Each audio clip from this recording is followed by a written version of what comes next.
Hey, what's up, guys? This is Lucas Burnley. You are listening to the Edge and Flow podcast. I'm here with my co host, TJ Schwartz, and we're going to start recording because we've just been talking. How's it going, TJ? Going really well. Really, really well. Nice. Nice. Yeah. Making knives and getting ready for an upcoming show because we don't do a lot of shows. And this is one of my favorites. And this Blade Show West. Are you going to be there? I am not going to be Oh, there. Um, there's still time. yeah, I'm bummed, man. But I don't want to talk about my toxic relationship with shows. I want to talk about your very positive relationship with shows because your timelines are good and you can like do them. You're like, oh, this fits into our production schedule. Mm, Um, yeah, not no, but always. not But yeah. There's no yeah. way that it happens all the time. I will say, like on our side, like we're definitely feeling like shows are becoming more feasible, but I'm still kind of hesitant. hmm There's so many variables. Yeah. Well, part of the kicker is how early you have to agree to them, especially the big Exactly. ones. It's like, oh, Yeah. 12 months out, I got to project. Is this going to be a good position for me? Yeah. Yeah, it's a little tricky. That's a really tricky one. Right now, is this the only show that you are like doing annually? Yeah, this is the one show we just consistently have done ever since it was in Utah. We didn't you and I attended the first one. What was it, 2001 or 2021 No, no, or 20 probably 2022. yeah, so we attended one and then we've Yep. we've actually exhibited every one since. Yeah. So it's been really good. Yeah, and I mean, it makes perfect sense for you. It's a driving show. hmm It really is a nice like vibe, but Yeah. it's like a still a pretty mellow Yeah. show Yeah. overall. Um, in an area that has, I think, a lot of potential to be a good show location. hmm But it's not like a hypey show yet, Yeah. Yeah. right? Has that changed at all?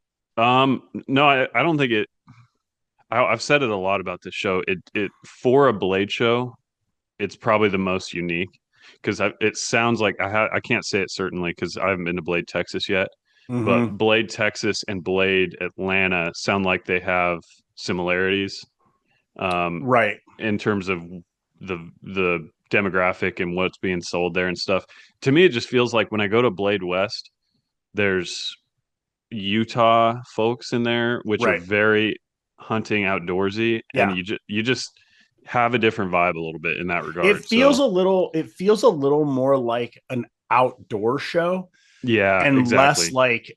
like Comic-Con, Yes, yes. right? Like But it feels a little less like hypey convention, yeah. which on our side is like that's what we really look for. Like we want that kind of like, I don't know, hmm like super nerdy anticipation and like fun, hmm which guaranteed at the Salt Lake show like exists in small pockets, but that show just like overall vibe is still like it feels really grounded as a show. Yeah. Like Yeah. for instance, does anybody sleep outside the Salt Lake show? Do you know? I don't know about sleep. It's definitely less of a line situation than the Yep. others. Yep. Um, I think it is more just like gun and knife type buyers that Yeah. just That are coming in, yeah, yeah, that right? it feels like a lot of the people walking around, unless they're other makers or something, are a little bit more casual Yeah. than the other shows. Well, this is a great point too. Like if we look at this show from the like a collector side, for years I've said that new collectors, like one of the best things they can do is like find newer makers or newer shows, because what happens is like you go to Atlanta and you're going to get a piece from any given maker that has demand. You are in the highest demand like space Yeah, possible. yeah, It's hard to get airtime. It's hard to sit with someone and actually talk with them. Sometimes it's hard to get up to a table and actually like just check things out. hmm Whereas if you as a collector can, say like, all right, I'm going to add this one show, you're going to get a little more face time, a little more table time, and a little less like competition and pressure going into the room, Yeah, for right? sure. Yeah, Which I think is yeah, super valuable. yeah. It is, and yeah, it's been my favorite show for a while, and I'm excited to go back. And we're getting our knives produced and ready for it, and we're it's feeling pretty comfortable. It doesn't seem like we're white knuckling it Yeah, because I don't know. We just because you're it's not. yeah, well, and it's not the kind of show where you're bringing hundreds of knives or something. We're not in that position. The show's not in that position. It's a reasonable amount of knives, quite a few, and Yeah. but nothing too crazy. So it's not a super heavy Well, lift. and the fact we put so much pressure on ourselves because I mean the fact of like doing like a blade show Atlanta, it's like nuts and bolts, it's expensive to do, Hmm. right? It's time, right? Like it's a long show to do. So like, all right, I got 3 days of show, then you got a day or two of travel on either side.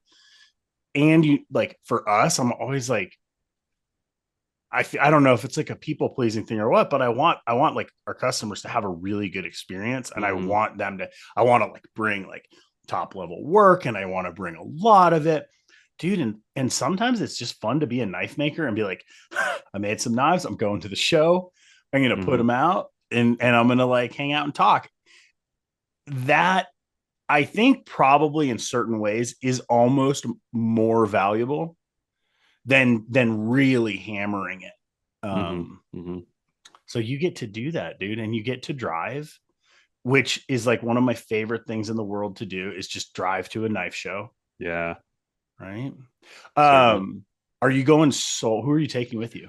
So it's looking like Steven's going to come down with us, who's one of our employees. He does all Yep. Cerakote and sheath making, and he's doing the sharpening now too. And he hasn't been to a knife show yet, so he's going to come down.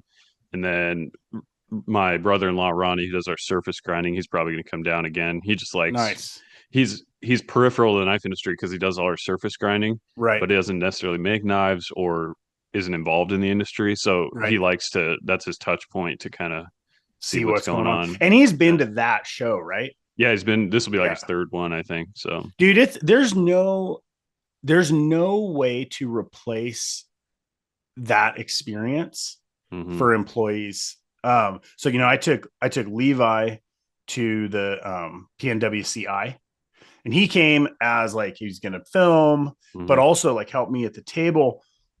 But the reality is like, dude, it's just a good time. Like we Yeah. go, we eat well. We usually have some drinks. Like you spend a lot of time talking with nice people. Hmm.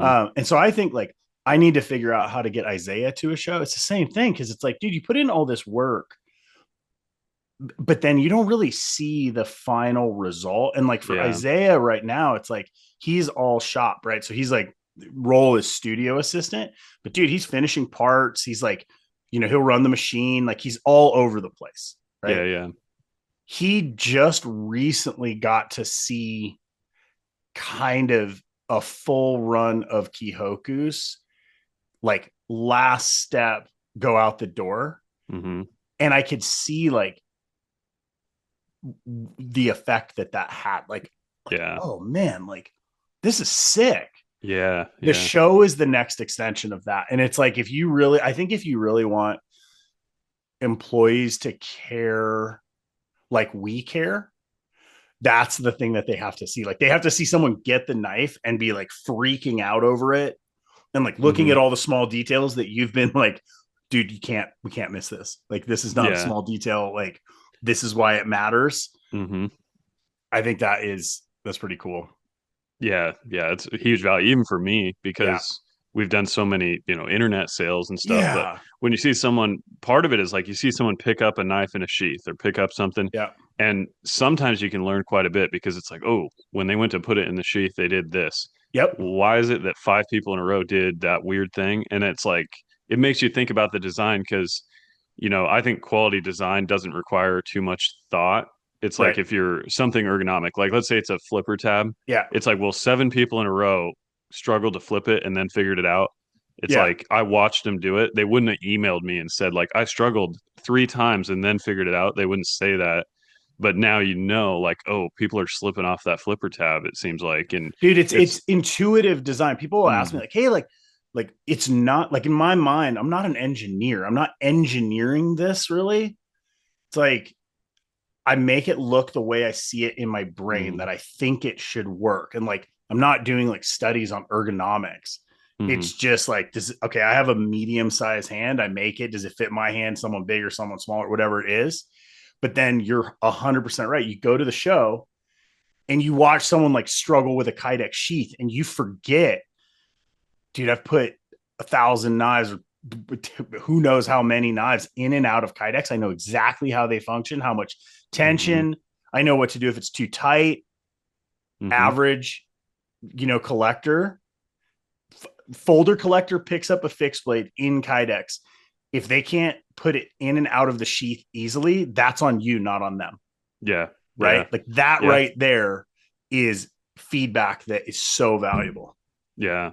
Yeah. There's so much to be gathered, just seeing people's reaction to what do they gravitate to, because on the Mm-hmm. internet you can look at analytics, what are they clicking on or whatever it is. But it's different when you have an assortment on the table and it's like, wow, they really go for that micarta, man. They really like Yeah, that. that Or what, one piece, or like, oh, yeah. that's weird. Like, I wouldn't have figured that, yeah, this Yeah. brown is going to get so many eyes. I feel like there's a good kind of lesson there, which, for us is carried through into the production side, right? Which is like, I always like, as a custom maker, I can build anything I want. Like, I can build something super weird, post it, and I'm going to find one of my collectors who loves it. Mm-hmm. Okay. If you're doing a show, you see that in real time, Mm-hmm. but you're going to see what the mass of people are attracted to. Yeah. Okay. If you take that by extension into a production environment and you put that knife on an end cap at Dick's Sporting Goods, it's the same exact thing. Yeah. And so I think if you can like put yourself in that headspace, if like that is a very valuable tool. It's just like you just we some of this stuff we run in our heads, or like we're making it's almost like you're working in a vacuum. Yeah. And I think that doing shows, especially at this point where I would be curious to know of working knife makers, how many makers are doing shows versus online sales only. Mm-hmm. Mm-hmm. This is the kind of stuff I always wish we had like some kind of like industry organization, but we're so small. Cause Yeah. I would like to know a few things, right? Like I would love to know salary ranges for custom makers and small Like manufacturers, a glass door for like a the glass knife store. industry. Totally. Right. Like, because it's hard, man. Like if, when I was a kid, I didn't have any concept of like the financial reality of knife making. But I Yeah. started when it didn't matter to Mm-hmm. me, right? Mm-hmm. I would like that, and then I would like some metrics just around that. Like, okay, in the United States, there's X amount of working makers. Of those makers, they go to these shows. Just be like, I just want to know, Yeah. Yeah. you Yeah. know? Big data. Yeah, big data, That would be very interesting, I think. right? And that frustrates me sometimes because when I so I've a business advisor that has a tons of experience in looking at like a profit and loss statement, Mm-hmm. looking at all these traditional documents that regard to the like business financials. And he's asking like, okay, so gross profit margin, net profit margin, like Yeah, he's asking like what's kind of a traditional gross or net profit margin in the industry. It's like nobody knows.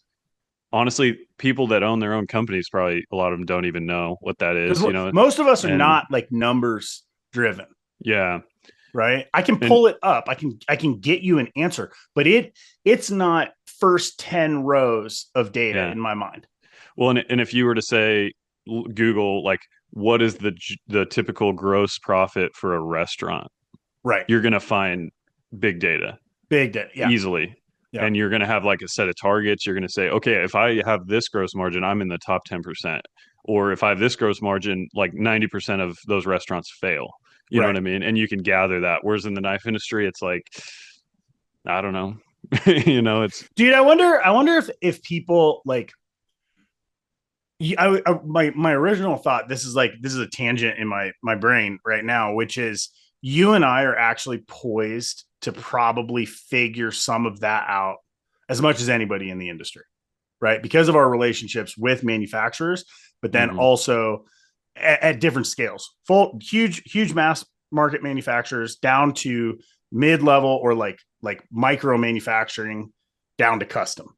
Like Hmm. you and I could probably we have some areas that we could go, but I wonder if someone came to me and was like, "Dude, I want to make a black book. I don't need. We're not going to put names, but we are going to put data, Hmm. right? Where you're like, okay, what did your company what did you do revenue last year? What were your profit margins?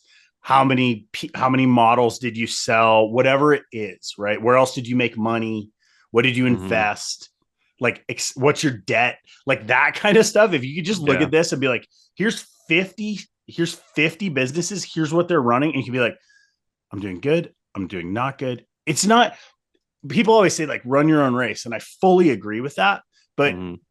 I also think there's a point where we need like you need like the tribal knowledge just as a baseline Yeah. sometimes. Well, and knowing a bell curve on the statistics that matter is it's not about the comparison about, oh, am I doing better than 50% of these people? Am I above average? It's not. Exactly. It's more about I mean, there's indicators for success in the long term, and it's Yep. like it's kind of like if you knew your resting heart rate or your Yep. cholesterol or whatever, that means absolutely nothing if you're not comparing it to some curve. Right. You know what I mean? And it's the same kind of thing. It's like, well, it looks like this kind of gross margin scenario is not sustainable because Yep. almost no one is able to operate at that level. Well, you know what I mean? I would say Um, like jewelers. I wonder if jewelers there's a better dude. It's hard because we don't have that many jobs in the so you could like it baseline, right? You could look at it and be like, well, if I was a knife maker in industry and I'm a knife maker on my own, here's the difference. Well, if I was a knife maker in industry, I'd be getting this insurance package and I'd be getting this salary. Dude, can't do that. A welder can do that, mhm, right? Like you can be like, dude, I'm gonna fix, farm equipment and just have my welder and my little fab shop. If I go work for X company, here's what I get paid as, building tanks or whatever it is, right? Like I work mhm, building cell phone towers. I know what I got yeah, paid for that. pipelines are, And the thing is, I think a lot of us just whatever business we came out of or job we came out of, that's what we yeah, frame this that's the against, baseline. Yeah, right? yeah, I don't know. I think I spent so much time early on modeling, right? That but without true data, but seeing like I would go to shows and I would see Ernest, dude, right? I would see the lines at his table. I would see the lotteries they were having. I would see the amount of apparel people were wearing that said Emerson, right? I would see the knives in the magazines. And then I would see kind of like, oh man, like there's this collaboration piece or there's this, like that's sick. And I think a lot of those like early years, that was kind of like where I was like, you pick the makers that you see that are close to doing the thing that you where the place you would like to be, mhm, and you try to like model some how they get there, mhm, right? Like what are the mhm, steps that they took? It was fun having Ernie on because we got to like dig into a little bit of that where some of that was totally intuition based on my part or like just guessing, yeah, yeah, right? Um, yeah, dude, I don't know. I guess maybe some of this too. Like I'm at a point now where some of the steps moving forward are like less clear mhm, because I don't have, I feel like inside the knife industry, there's only a few brands where I can look at what they're doing just to kind of and be like, oh yeah, like we're kind of seeing things the same way. Maybe you're ahead of where my business is at, or like, I don't know, just kind of yeah. interesting. Like, No, I'm a in a similar position where I'm spinning my wheels a little bit, deciding on what the angle is for the next Yeah. decade, Yeah. because it's not playing small ball, like what knife do we, what handle material, whatever. It's more like, what are we trying to turn into over time? And I struggle to answer that, because you always look at someone like, oh, Benchmade. It's like, well, Yeah. if you're going to want to do that, it's a very specific set of things that you have to do to become that. Yeah. Because they're very reliant on distribution. That's kind of like their fame, is like they're the best distributed knife, because you go to REI or whatever, they're Yep. always like at the forefront of Yep. these distributors. It's huge. And it's like, that takes a business model to achieve that. That's not any company could do that. Not like, if a company went to REI and said, no, we want to have the glass case, it's like, well, have you set up your margins to be able to do that? To do Have that. you know what I mean? Do you have the way that like I said, your gross margin, your net margin, like that matters fundamentally in terms of how you distribute your product. Yeah. And it's structural. It's not Well, and just it's like, dude, when did that come into play? Right? Like, when did it go from less making Valley songs, and like, at what point did that, somebody knows that, right? Like, Mhm, somebody knows enough about the company to look at it and be like, yeah, here's when they went like distribution model, mhm, right? Or, but looking at it externally, like, these are questions. You nailed it too, man, which is like, they're kind of the same questions as you would almost ask as a custom maker. So like, if you looked at me as a custom maker being like, what is the thing that I want to take to the next show? What techniques do I want to try? Or if you're, one of the guys who is very mechanism minded, it's like, what's the next mechanism I'm making? It's just scaling from that. mhm, Um, but it's less one product or a couple product focused, and it's more systems oriented, mhm, right? And that's where, like, mhm. I'm really struggling now, and I look at it and I'm like, yeah, I'm not used to systems. I'm used to making a thing or some things, some creative concepts, but now organizing those in a way that's cohesive enough to move forward with purpose feels crazy to me. Yeah, yeah, yeah. Yeah, and I think it's pretty important, because I think if you want to be somewhere in 10 years that with intention, Yeah. um, you have to start laying foundations, and you can have success with just being reactive, and like, Yeah, totally. you're growing, but you're also just kind of doing what you've always done. That's Yep. always a possibility, and there's nothing wrong with that. But like I said, Benchmade didn't just accidentally become Benchmade. No. Montana Knife didn't accidentally become Montana Knife. That Yep. doesn't happen because they just put one foot in front of the other. Yep. There was intentionality in the architecture of that And business. risk, dude, because Yeah. at a point, you are taking a significant risk somewhere where you're like, oh god, this is all of our resources. Yeah. This is the money that we have. If this doesn't work out, maybe it doesn't tank you, but it hurts, Hmm. Hmm. right? Yeah, that's a do you look at goals? Do you look at where you want to be, or like what you want to be doing, or do you look at what you don't want to be doing or Hmm. where you don't want to be? Do you ever, or is it a balance? Oh, that's like my whole life right now. It's thinking about Yeah. both of those things. Yeah.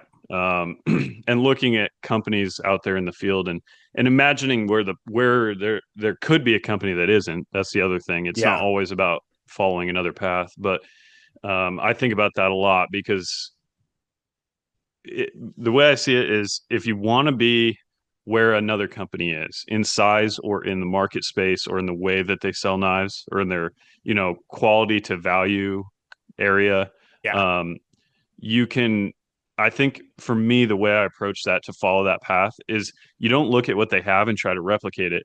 You think about what are the values and the Yes. ethos of what they have, Yep. and you start applying that to the small decisions, Yep. and then you'll naturally sort of bend in trajectory towards what they're doing. Yep. And so, what are those tenets, I guess you'd say? What are those, like, core, critical developments early on that are going to affect decisions one after another. And Yeah. one of the examples is like, what margins are we? A simple one, really clear, that's really concrete, is like, if you're looking at Benchmade or you're looking at Montana Knife or one of these companies, it's like, what margins are we going to allocate to distribution? Right.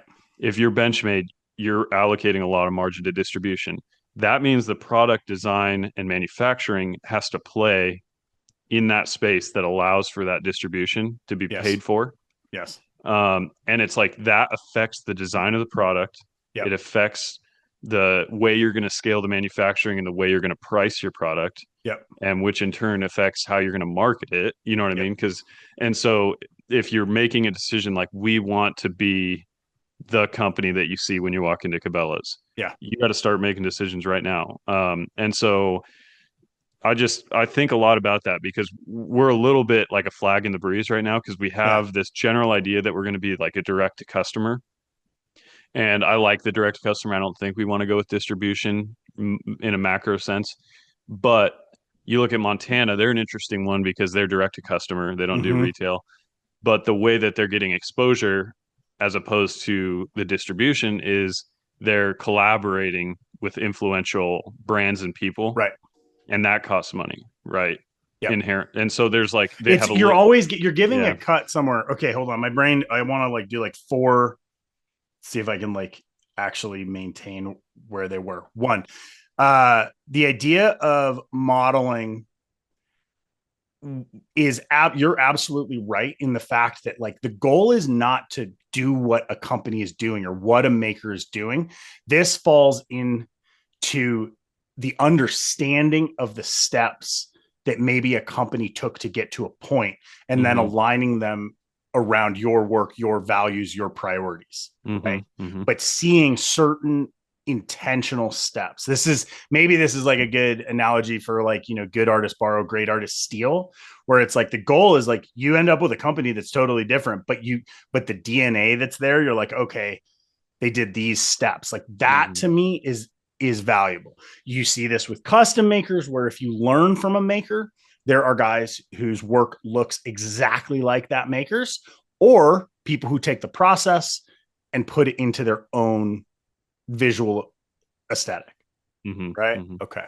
Uh, Two, dude, I was in Dick's Sporting Goods and I overheard a conversation that they were running wiring for Benchmade's display case. So that Yeah. is a great example.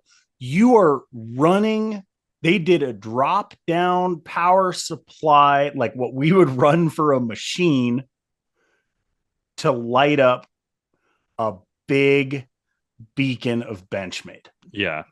You walk into the store, dude, and it is freaking impressive. Like it's like a lighthouse. Yeah. Like you're like, Yeah. all right, well, there's the center of the store as marked by the Benchmade obelisk. Mm-hmm. And Mm-hmm. dude, it's And it's great. yeah, and a big part of that, in my understanding, is they do a thing called map pricing. Right. So if I sell a knife to a Blade HQ or any kind of retailer, Yep.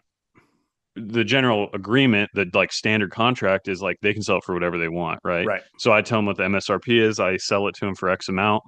They can go say, well, we're going to run a 10% discount. We're going to Yeah, we're gonna undercut. run a sale. Yeah. Yeah. We're gonna just we only care if we make 10% margin on it in general. So Yeah. MAP is minimum advertised price. Mm-hmm. Okay.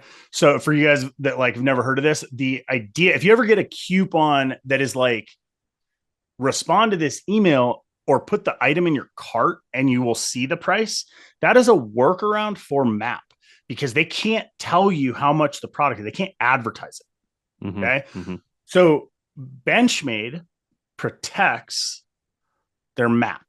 That's where you're going with this, right? Yeah. Yeah. Yeah. Yeah. So like if you're Benchmade, I'm going to use round numbers. I'm not saying these are accurate.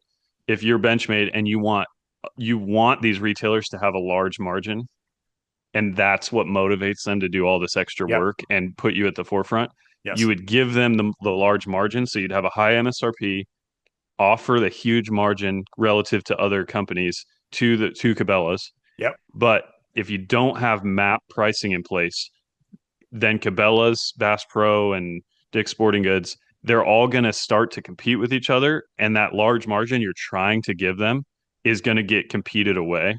Well, and And then so, this is something that really ties into this. So the big stores can compete, but they also have margins. Now they could make it a loss leader, but one of the things they're also looking at is a dude living in his mom's basement who loves knives, who's a dealer. This is not targeting anyone. If this is you, I'm sorry. And selling it at 10%. Yeah. Because they have no overhead. Yes. Yeah. And that right there is like, there are brands that won't sell if you don't have brick and mortar, right? There are brands that will sell to you if you're an online retailer, but you have to maintain MAP.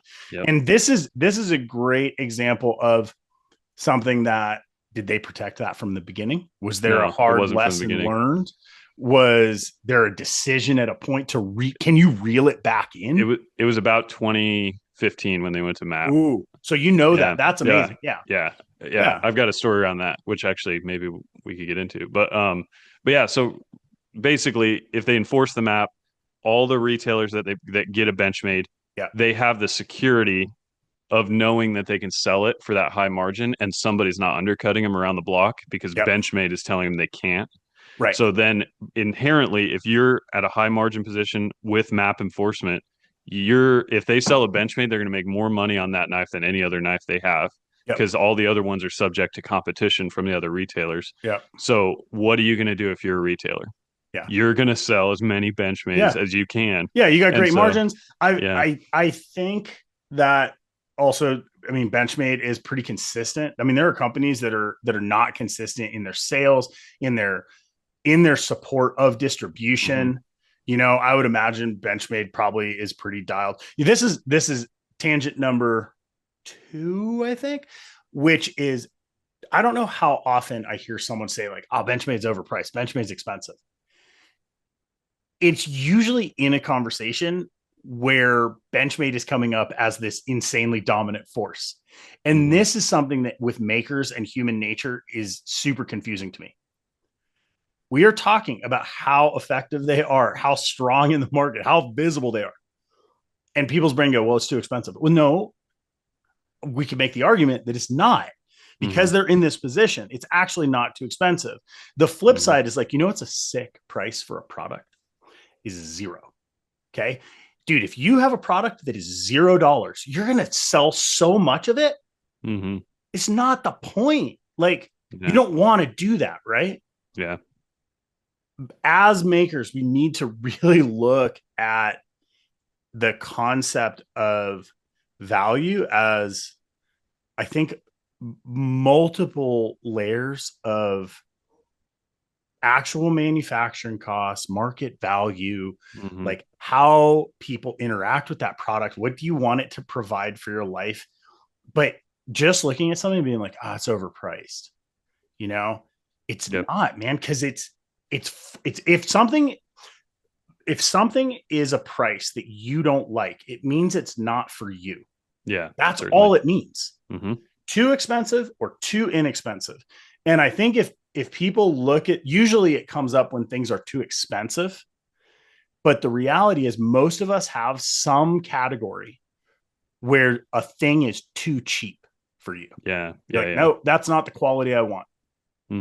I remember the point where I did that with groceries. I like stopped buying Surefine. I'm like, I don't have to do that.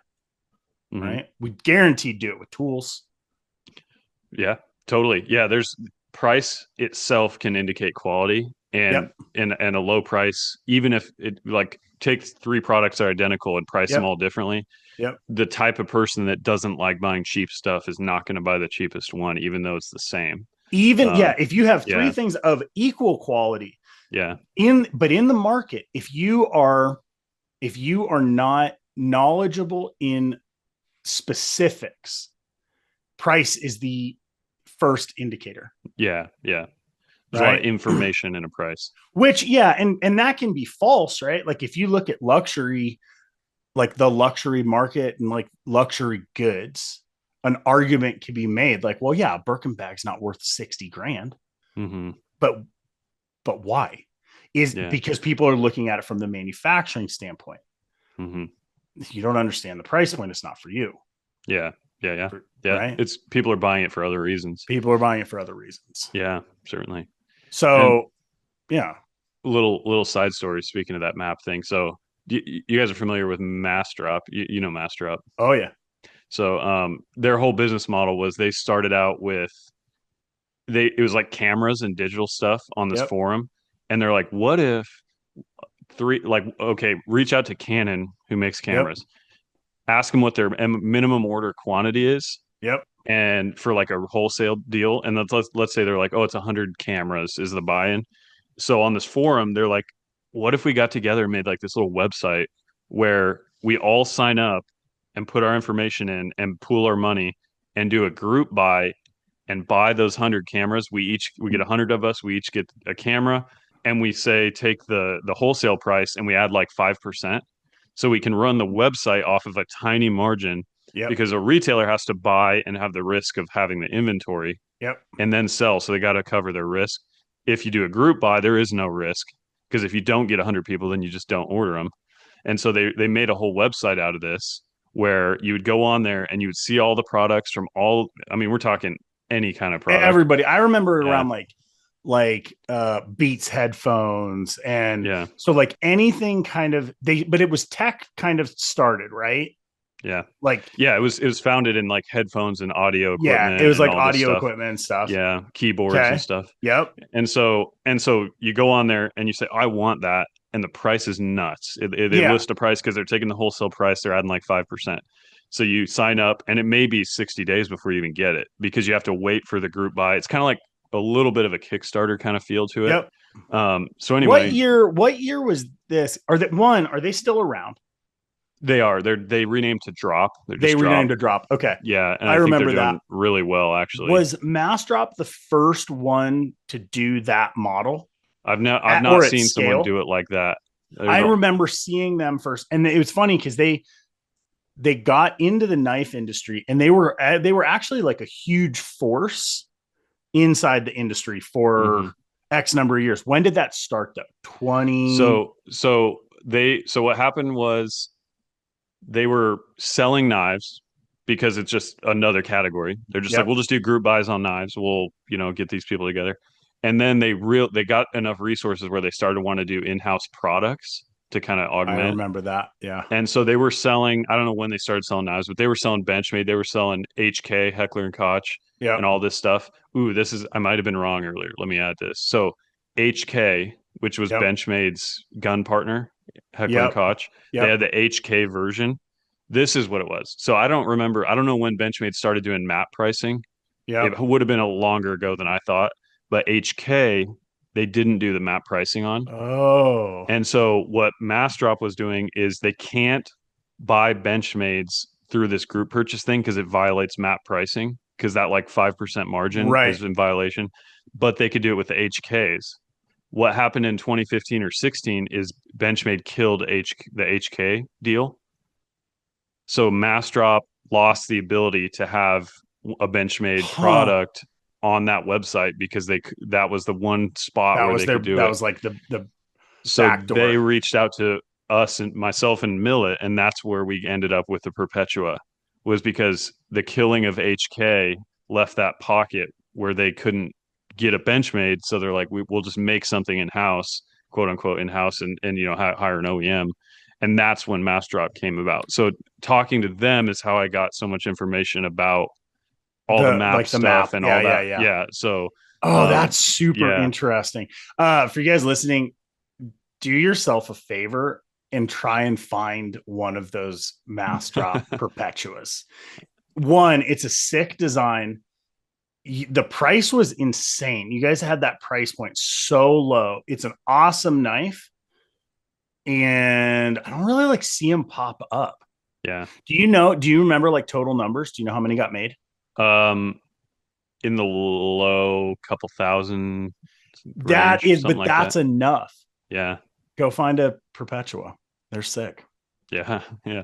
Yeah, it's just a little funny little thing right there that happened. But yeah, they partnered with We Knife as an OEM, Right. not for that knife, but they them But after and that, that's what I remember primarily was like yep, at a point, it was mostly I remember like Ferrum Forge Ferrum Forge stuff was the OG. was like Yeah. the OG, which I think is like we base kind of stuff, or Mhm. that it's pretty interesting. So they exploded Yeah. for a minute there. Yeah. And what I understand is that basically, no matter how big the knives got, from a management standpoint of that company, the Yeah. tech was the interesting thing and the Right. primary focus. Yeah. And so they kind of just wrapped up the knife thing and went all tech, which just kind of the knife thing did seem like kind of interesting and kind of a It little bit guaranteed it's off like brand anything for else. them. There was Yeah. a couple people or a person on that team for a while that liked knives or EDC and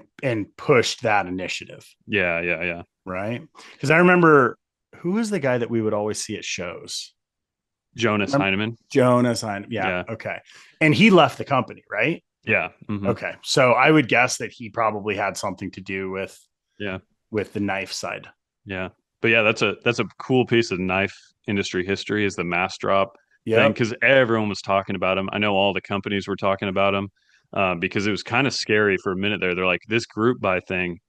It's the price that they're going to be able to pull off. It's kind of what I was talking about earlier, which is like they had an architecture Yeah. that was going to beat everyone on margins and Yeah. on price. No one can beat them in a traditional model. Yeah. And so that's like a classic example is the way you design the business at the outset, how you're going to sell it, how you're going to distribute it, how are people going to hear about you, how are you going to pay for that? Yep. That matters a whole lot in How are you terms going of to protect it? yeah, Because long game, right? Long game, and this is something that I think you and I talk about a decent amount because we think we are both long-term thinkers in terms of relationships and value.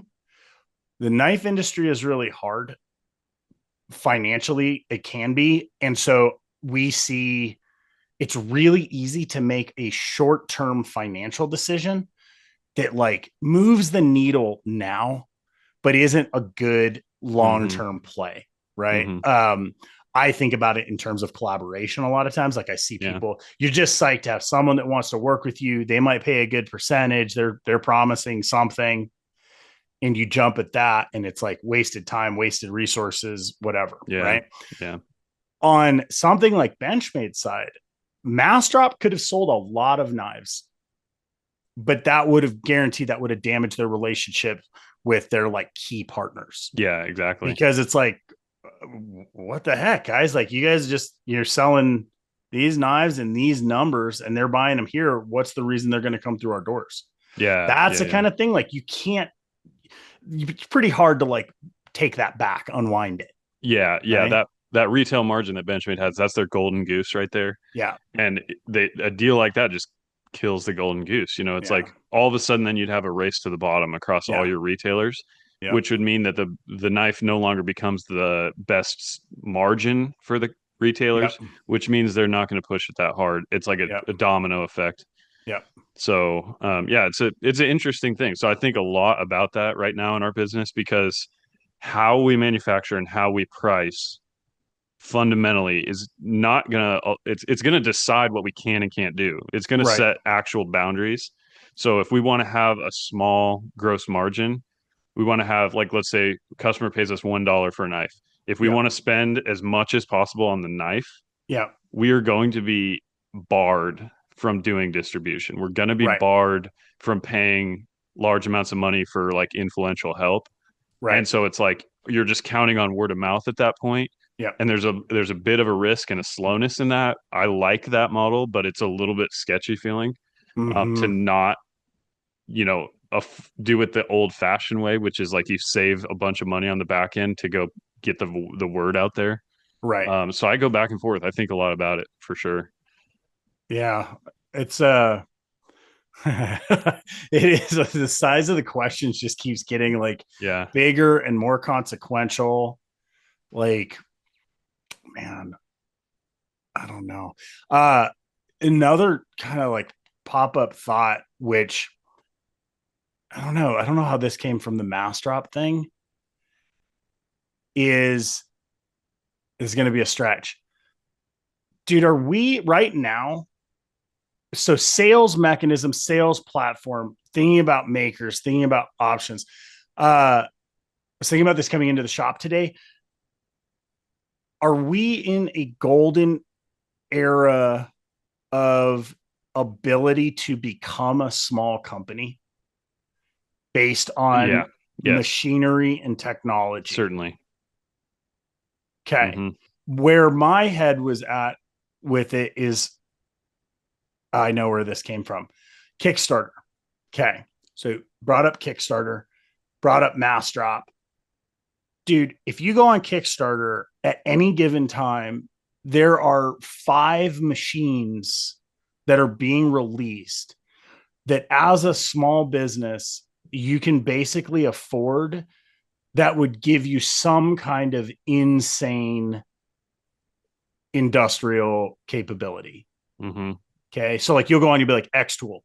Okay, sick. Now they have a laser cutter that'll cut like 10 mil steel, do engraving, do laser welding, and that machine is 12 grand.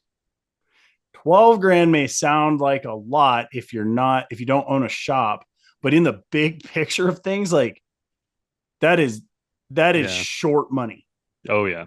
Manufacturing tools are becoming a consumer product, which is the trend. Right. It's Well, and it's like insane. I always like the term prosumer, Prosumer, right? Where yeah. you're like the quality is good enough for professional, but at consumer or close to consumer pricing. Hmm. Hmm. Yeah, they have the Wazer water jet is an example of that. Prime $10,000 water jet. Yep.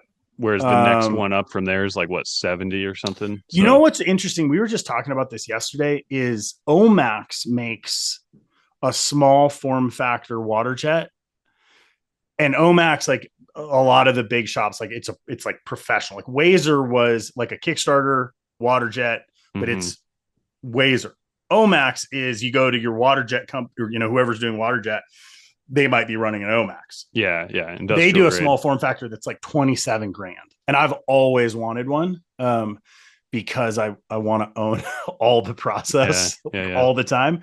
Yeah, dude, but like just all this stuff, like it's a laser or it's a new printer or it's some type of new router or one that we really want to get is the new UV printer.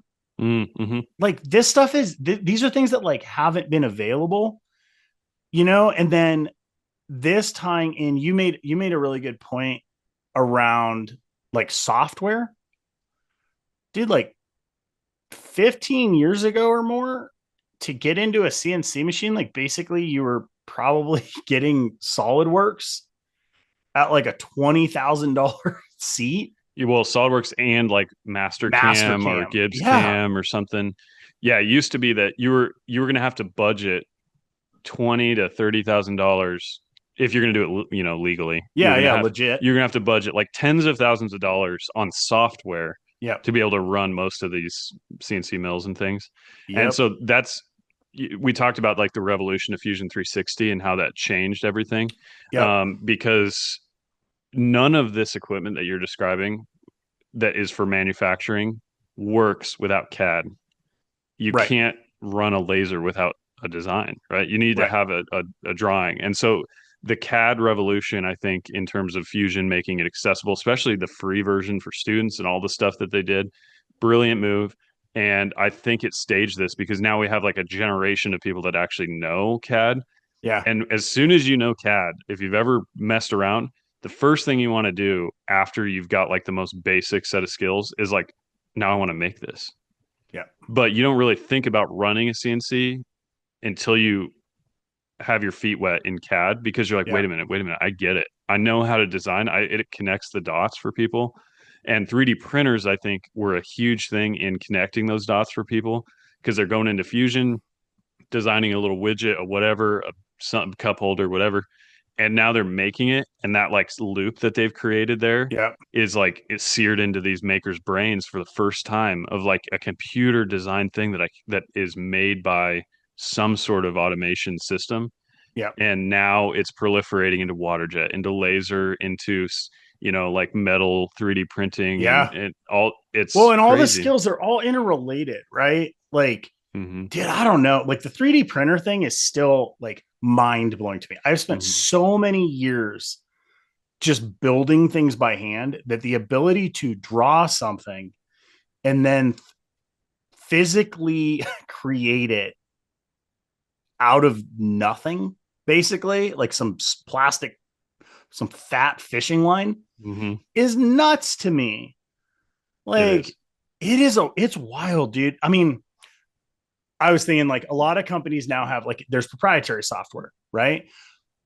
But there's also access to all this learning around the proprietary software. You can go on YouTube and be like, I'm going to learn Lightburn, Hmm. right? Or I'm going to go watch endless fusion tutorials. Like you can find like real fusion tutorials on YouTube for any kind of, I mean, including knife making. Hmm. Plug for your knife making course, which I keep recommending, which we don't talk about enough, Yeah. which is like essentially that's the way that I got functional in fusion, Hmm. was basically just following along the steps that you laid out, right? It's Yeah. repetitions. Hmm. But dude, this stuff was not, what's the name of your CAD program?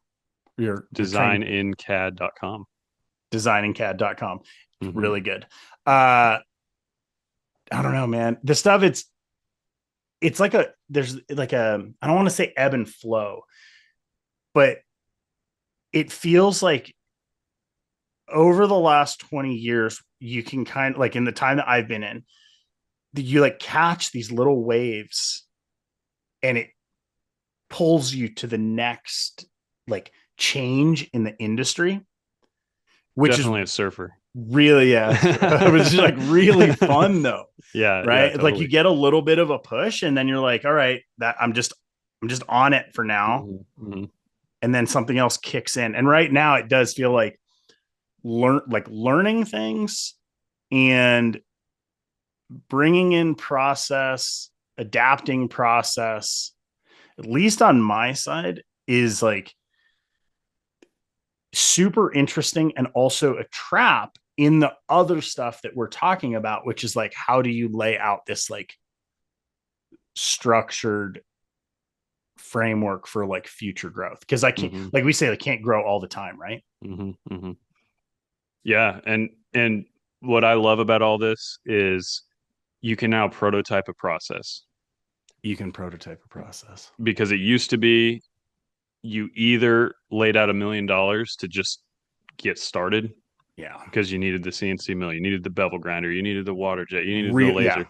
You're Yeah. in the millions. Yeah. You know what I mean? Even now, you're still there if you're going into full manufacturing. Full manufacturing. If Yeah. you're trying to have 50 employees, like, yeah, you're going to lay out Yeah. millions of dollars for equipment. But it used to be that was the only option. And so you either got an investor or did something crazy. You just had to be really ballsy and make a huge leap. And you're like, you're either a knife manufacturer or Right. you're a custom maker. There's not an in Yes. between. Yes. And now you can, like in the garage when I had the machines in there, it's like it felt like we were prototyping a process. Yeah. That's only possible if you can have those processes in a garage affordably. To the out of the Yeah. gate. So we're right now, Yeah. that's exactly how I feel. Shop 2 is a prototype shop. Yeah. That's it, man. I'm like, Hmm. if I can make that shop run like a small production company, that lays the groundwork to scale the production company. Hmm. Hmm. 100% prototype. Yep. Also 100% in a home garage. Yeah. Exactly. And Nuts. it's possible now. And Right. I think people are taking advantage. I think it's really interesting. Um, you got companies like Send Cut Send that are also feeding into this. Dude, And that's what I mean. Like the access to things hmm. like is crazy. So this is Yeah. the shift, right? Like I think for a while, the easy button was almost to go to the overseas Yeah. OEMs. Yeah. And I would still say in a lot of ways, like that's still the, if you're like, I'm going to take $60,000 and I'm going to have a run of knives made. You can't do that probably on your own. And if you don't Yeah. have the inclination to build things, it doesn't matter anyway. Hmm. But I think the value proposition has changed as that market has become more and more saturated. Mm-hmm. I think the ability to do small batch production is starting to like pull back in. I just see it. I see people like buying machines and like Yeah. I see small, like now I'm like, oh, you're going to learn to make a thing. You're going to learn to be a brand, but now you're financing a Haas, Yeah. not just doing a production run. And we Yep. see this. One of the things I love about our group, like our Facebook group, right? It's probably around 10,000 members, but like it's people who just love EDC, love Mm-hmm. knives, like they're they really love it. And so out of that, we've seen a bunch of people basically create brands. Mm-hmm. And I've seen the way that they do it over time. And that now I'm seeing another shift where it was like for a while, they were building a little brand and having stuff produced. Now it's like people are building a little brand, buying the machines, they're learning to produce it. Yeah. And Which so to me, it's an indicator. I love it, dude. I Me too. I I think the fact that because I I show people the people that aren't at all in the industry or anywhere in proximity, they see the machines and they think it's like some sort of science space age, Totally. science fiction thing. And I'm like, I have probably 25 contacts in my phone of Yeah. people that own a CNC machine Yeah. in their I know. private life, like Yeah. not even in an industrial way. Yeah. And it's like for me, it's like, oh, I mean, it's you're going to go into landscaping, you buy an F-150. I mean, you know Yeah. what I mean? But but it's funny how that's happened where it's like, yeah, everybody's got a CNC like in their barn or something. It's just like normal. It's Yeah, kind of true, man. yeah, It's really, I don't know. This is yeah, it's a pretty interesting time. There's always a lot of moving parts. And I guess for me, like there's probably always something that is interesting because as things change, the focus changes. Like something becomes more visible or hmm you start to feel a shift. I don't know what the next shift is like for us. That's like right now, like Well, I don't have the 5 year plan. It's not well, clearly defined. so here's what I can say in my opinion is that we are seeing everyone's prototyping processes. Maybe they Yeah. don't identify it that way, but that is true. And out of this really wide, thin network of people making, Yeah. people are going to do something different. Yeah. And 10 years from now, people doing something different are going to be rivaling the Benchmades, the Buck knives. Sure. Who is it going to be? Because it used to be, like I said, there just wasn't a lot of new companies that could just be ballsy enough or have the investor or whatever to just like go after Benchmade or go after these Right. companies.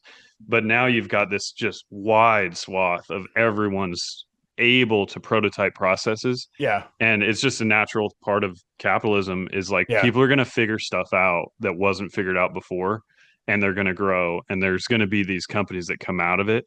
Well, I And mean, Montana did that. I mean, and Montana, yeah. this is not in like an aggressive or competitive even way of like Mm, saying this, like you saying that. It's purely just that hunger motivates yeah, yeah. and passion motivates. And so who is it? It was it's Andy Samberg, Connor for real. Never stop, never stopping. That hmm is like the reality is like if you're the big dog, right? Dude, you don't get to rest. It's funny, man. Like I worked in bars for a long time and I was a bouncer for years. And you think like in a certain way, you think like reasonably, like if you're like the big dude, like you don't get messed with. It's not true. Yeah. People take shots at the big dude. Like I don't know how many people I've seen get rolled because they were like testing a big dude, Yep. Yep. right? But it wasn't always the case, right? Like Yeah. sometimes that dude got rolled. Yeah. And so I think that like if you're in pole position, you're just kind of like you're the aspirational or target or however, whether it's a positive aspiration and negative, whatever it is, it's like people can look at that and go, dude, I want that thing. Yeah. Yeah. Right. Yeah. And one of the phrases I like is it's windy on top. You know what I mean? That's really good. Yeah, Yeah. yeah. So I mean, I don't have negative feelings to Benchmade. I keep mentioning that Yeah. only Or because any of them. Yeah. they're the like they're the obelisk, the shining gem. They're the like Yeah. that's Benchmade. Yep. Obviously, they can hold the place as a metaphor for a type of company as well, Yep. because you have, I mean, plus or minus, we're talking $100 million knife companies. There's a handful of them, Yeah. and Benchmade is a very notable one. And all these companies, they were all founded in a similar era, in like a 20-year window. They were all founded, Or at least and in the modern variation of what that company is. Right. well, even because you look at Kershaw Yeah. and Benchmade and Gerber. Gerber's slightly prior, but what, 20 Gerber years prior? Gerber's like old. How old though? Like 60s? Oh, dude, Pete Gerber, that goes like way back. Does it go further than that? Yeah, that goes Okay. further back. Okay, that's fair. But in other than, I mean, there is a density though in Yeah, the mid agreed. 20th century Yeah, of foundings. yeah. If you notice, there haven't been very many since that Not have like not big. that are Yeah, big. not big. Yeah, Right. I think there might be another wave coming, That's pretty because interesting. they established pole position and they held it, Leatherman. and So would you? Leatherman's same So era. their same era. Leatherman Yeah, same era. yeah, So right, and there's the big companies. I'm trying to think. I can't even like add really one. yeah. You Let's know, say I mean, it's post like Chris Reeve. 1990, Chris Reeve is a large company, right? But it's same a era. same. Oh man, Yeah, same it's era, basically, name a company that's like the big boy that was founded right? after 1990, and it's pretty tough. And it's Or yeah, you're right. Okay, and so you think there's another wave of that coming? yeah, simply because from I don't know what was in the water from like 1960 to 1990. There was something in that period that resulted in a lot of these companies being born. What that was, It's hard to age, say. dude. Guaranteed. It was like interest in an industry. So you have like 60s. You have like the Lovelaces, and you have like interest in the US knife market. And of those guys, so there was some kind of boom in custom knives, probably the Guild. Um, of those guys, some of them left and started the big companies. So, Yeah. like Chris Reeve would be a great example of that. You have a custom maker who's making knives and then, Hmm. moves to the US, scales a company, Yeah. Yeah. right? A What? lot of those guys did. So maybe it's just that between the margins, generationally, that hasn't been the thing. But in there, you have Rick Hinderer, you have Ernest Yeah. Emerson, you have companies that have popped up inside of that. Hmm. But you're right. It's like, yeah, But it's not book. there's like a fork though. There's Yeah, like there's layers here, yeah. and that's where I just it feels to me like, I don't know what was in the water in the 80s that caused all these companies to start, but if you look at Ooh. what's happening now, it feels like this must lead to a proliferation of these new startups, and you have to assume like that they're eventually going to challenge the How old about guard. this? How about this as a concept? At the point where those companies were founded or developed or scaled, to become that type of company based on the manufacturing, like technology that was available and the buy-in, like you had to become big. Hmm. Is what Ah, if the reality is actually yeah. that at this point you don't have to become as big? I was thinking about it in terms of That's like great car insight. manufacturers. Yeah. Like you don't have to become Ford necessarily to be a car company, Hmm. right? That's a great point, dude. I didn't think about that. That might be what it is, because it's like, let's say there was $500 million worth of market cap that's Yeah. split up into five companies that started in the 80s. Now, let's say with the new companies, there's a similar amount, but it's now split up 50 ways. Yeah. That does sound like a realistic kind of explanation for that. Kind of, right? Like, and Yeah. you had to buy in and build up to a point where you could maintain your sales. And now I don't know, like seeing the way that you're doing things, seeing the way that, I mean, at every level, because we have the same thing that the other like eras of knife making have. You have like a company that owns every process internally. You Mm-hmm. have a company that outsources the majority of the process, but still owns it when it comes back in. And you have like full OEM or white label manufacturing. We have these at our scale. We have all of these, which are the models for all of the big companies. But Mm-hmm. you laid it out. Dude, you don't need $1 million worth of machinery Yeah. to own every process. Yeah. Dude. Dude, I think you're on it. I think that makes the most sense is that we're just seeing a democratization, like a spreading out Yeah. of angles here. So I guess it remains to be seen whether in a quote unquote competitive environment where there's way more players, Yeah. does that mean it stays spread out, or does that mean the quality elevates and someone still comes out in the pole I position? have to, dude, I have to assume that it will still maintain. Mm-hmm. Uh, I have to assume in a version because it would be crazy to be like, dude, there will never be a large knife company again. That's a weird thing to say. Yeah. Dude, like I'm reading this right now. Uh-huh. Okay. This is, dude, it's what we do repeated over and Name the over book again. Okay. for This listeners. is creating modern capitalism. Mm-hmm. Right. If I was holding it up to the screen like a fool. Uh, how entrepreneurs, companies, and countries triumphed in 3 industrial revolutions. Dude, it's heavy. But Mm-hmm. what you see is like the stuff that we're doing, like we're not in a vacuum. Yeah. It just keeps happening. So that's my thought is there will be a version of it, but it's still going to happen. Someone's going to make the next big company. Yeah. Yeah. Yeah. Who's it going to be? Yeah.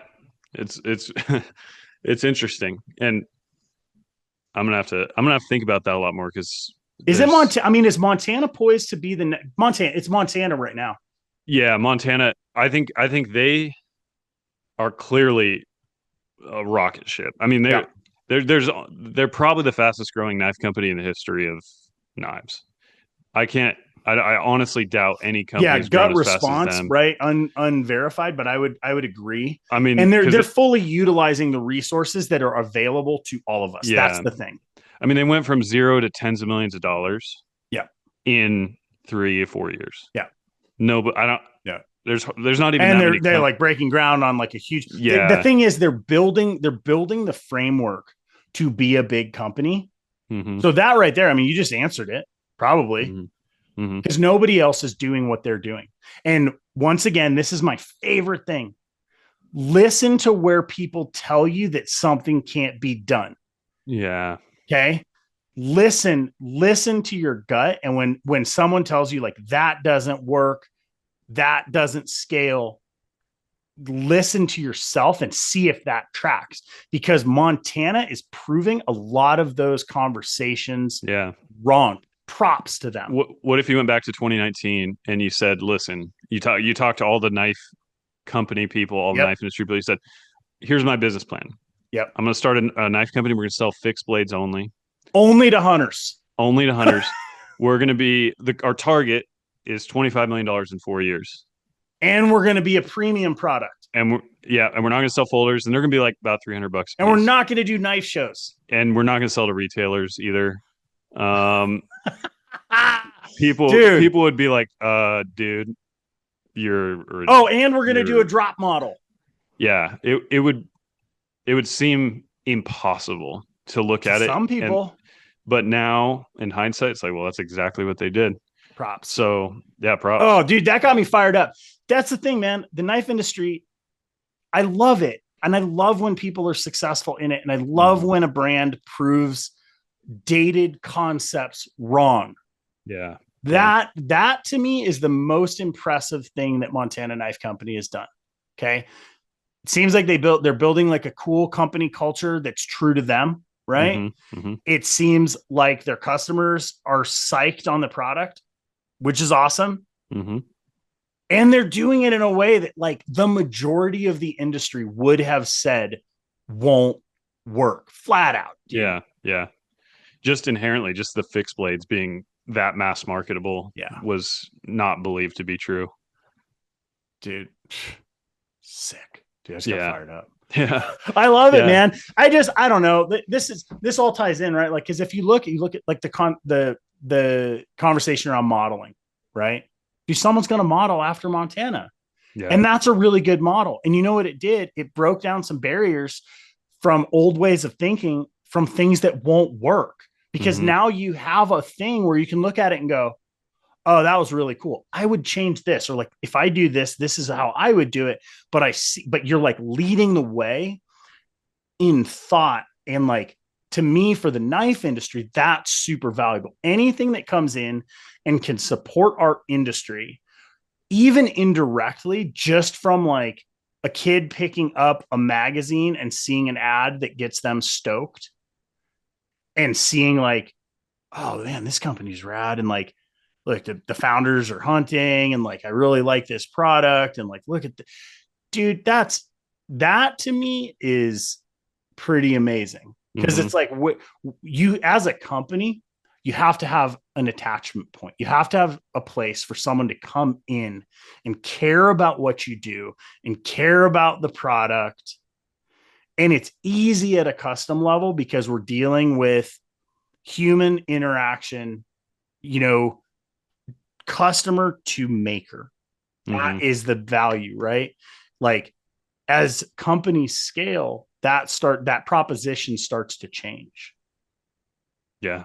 But Yeah. dude, okay. So I mean, it's funny that probably reality is that they will be the next company.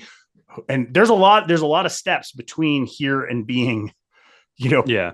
any mass long-term running company. There's Yeah. so many things that can go wrong or change, Yeah. or a company can get valuable and sell to someone who doesn't foster it in Yeah. the same way. But Yeah. It doesn't matter how big you get, you can fall off. And there's a stat, I forget the stat, but it's like the Fortune 500, which is not related to knives. It's the Fortune 500 list of biggest companies in the world. The turnover rate of those 500 is extremely high. yeah, I'd have to Google the stats exactly, but it's like you would think, oh, well, if you're in the Fortune 500, you're a Fortune 500 company. right. Nobody can knock you off. Not true, dude. Not They true. they fall like rocks. Like there's so many of Yeah. those that you'll look at today, look at it in 5 years, like it's some high percentage will not be there anymore, and some of them won't even exist hardly at all. And it's like that. There's a lot of tech companies, and that's part of it. But you have to think about that when you're building something big. Is I've always said, build a pyramid, not a tower, Yeah. because it's like structure that lasts. You know what I mean? Yeah. You And want stability. yeah, That's a pyramid yeah, stable, right? yeah, I want balance, right? So when I look at what I'm building, it's really important for me to not actually take it to a point where my entire life is defending my position. Dude, yeah, I don't know why I keep coming in with like car metaphors, but you look at like F1 or something and you're like, every one of those dudes is actually the best, kind of. hmm, You're hmm, like, you're hmm, such a high level and they just are yeah, constantly trading. yeah, It's like any given Sunday, like the concept, like any sport, doesn't matter how good you are. You're going to have a bad day, a bad year, a bad decision, a bad coach, manager, whatever. hmm, hmm, Right. So if you're balanced, those, yeah, those don't matter as much. If you yeah, just like racing cars and you're like, this is sick, I get to be in an F1 car. yeah, Dude, this is awesome. All you have to do is hmm, just stay fast enough to like, yep, stay playing the game yep, yep. if that's It's the goal. yeah, long term, delivering consistency long term. Yeah, that's Yeah. something I think a lot about. Yeah. Um, like Swiss Army. Yeah. Speaking of giant companies, Yep. apparently 150 years of people trying has not affected them much because they're still the biggest knife company in the world, as far as I know. And I just don't. And dude, well, it's funny, right? So Mm. and I feel like this is like the closer, right? Because Swiss Army is actually just an awesome thing to just leave it at, but Yeah. they're big enough that dude, I don't even think most people think it's like not even a knife, man. Like it's Yeah. not, no, you can be in any office probably environment in the world and pull out a little Swiss Army knife and it is just fits in. Yeah. Here, I went to a shooting match a couple weeks ago. Dude, I see a lot of Benchmade clips. Hmm. Okay. That to me, that's where Swiss Army knife is like, dude, it's everywhere. It is Yeah. just, and they are the biggest Hmm. and it's quiet, right? Yeah. There's Yeah. levels. There's levels to this. Yeah. Nobody talks about Swiss Army knife, It's but not the most exciting thing. yeah, but if you look up like Google like knife clip art for my Yeah. PowerPoint presentation, it's going to be a Swiss Army knife. It's like when Yeah. people think of a Yeah. knife, it's like a little red knife with it's got a little Yeah. corkscrew. It's like Yeah. almost to the point of it's a meme almost or a Well, cliche, I've said that like one of the most interesting things to me is actually design that becomes so ubiquitous that it like almost just Transcends. dissolves. It Yeah. transcends. So like it's Yeah. really funny, but the oh man, now I'm gonna forget the name of it. It's right on the tip of my tongue. Uh Dude, what a waste. The it's a steak knife, right? A Mm, laguiole. It's mm, a small steak knife. It was a folder, like a peasant folder, and then it became this form where some people are going to know the name laguiole, but if you look that knife up, you're probably going to recognize it. That to me is one of the most interesting things because we forget it's like something can yeah. just become so successful and so Yeah. widespread that it disappears. Yeah. It's so ubiquitous that you forget that it was ever designed. Yeah. You Everything forget is that designed. it didn't just exist. You Yeah. know what I mean? Yeah. Like a Swiss Um, Army knife. It was yeah, the yeah. biggest knife company. Like someone sat down and pencil drew a Swiss Army knife. I was like, that's pretty cool. And he showed someone. They're like, I've never seen that before. Well, the crazy That's thing about Swiss crazy. Army is like you look at that and you're like, okay, here's my entire business model. I'm going to make an oval. Like, and Yeah, I'm with going to a put bunch more of pointy things. with a Yeah, bunch of pointy things yeah. inside of it. Is it Yep. actually an oval? Does It's a that pill count? shape. It's a pill shape, right? Yeah. Oh, ovoid, right? Uh, Cigar shape. yeah. Man, I I don't don't know. know. It's I don't Tic got. Tac. I don't got. It's a tic tac. I don't got Yeah. book learning. Tic tac.